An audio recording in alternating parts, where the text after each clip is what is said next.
So, this familiarity takes us back where we started, and that's mental before physical. Allow me to reintroduce to you what exactly is mental before physical. I know that as couples, as singles, as husband and wives, as people who's dating, we have succumbed to everyday concerns and have traded in our sincerity for amusement, for likes, for subscribers, for social media feel goods, right?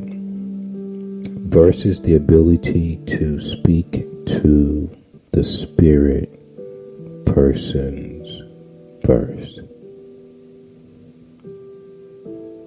And in doing so, our genes have created a cycle of non-existence where mental before physical lost its existence or the true meaning thereof.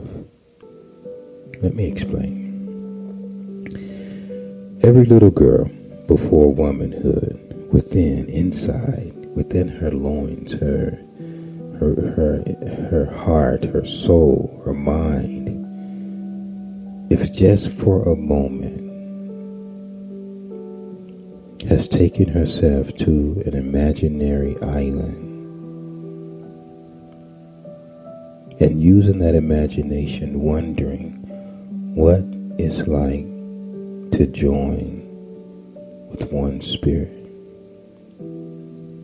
So what do you mean?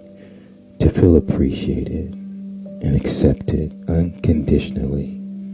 So that's with and without errors. This is me. This is who I am. Love me for me. Every little girl have just went to that dream to say, I can only imagine. To feel that connection that very few have yet experienced. But yet settled, and now as adults, we live within that very imagination of yesterday that fills our minds, and only with added weight that we say to ourselves each and every day, I can no longer carry.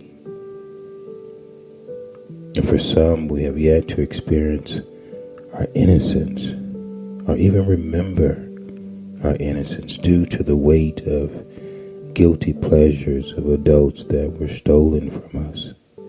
They stole it from us, which kept us in bondage, dictating the safety of future relationships before it was even understood.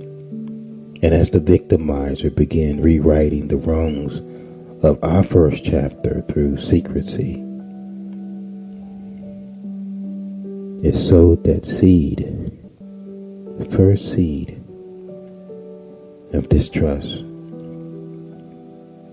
So, how do we begin to write our own story over a pre-chapter that was written for us on our behalf without our permission before our future began? How do we begin to write our own story? We start by mental before physical rediscovery, going back to spirit speaking to the imagination versus the physical.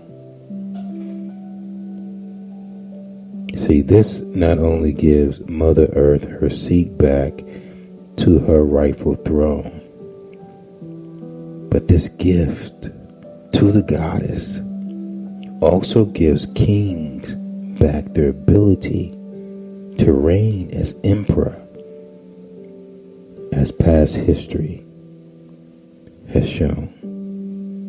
And not the history that they've shown us dealing with slavery, but before there was slavery, there was kings and queens of royalty, mental before physical.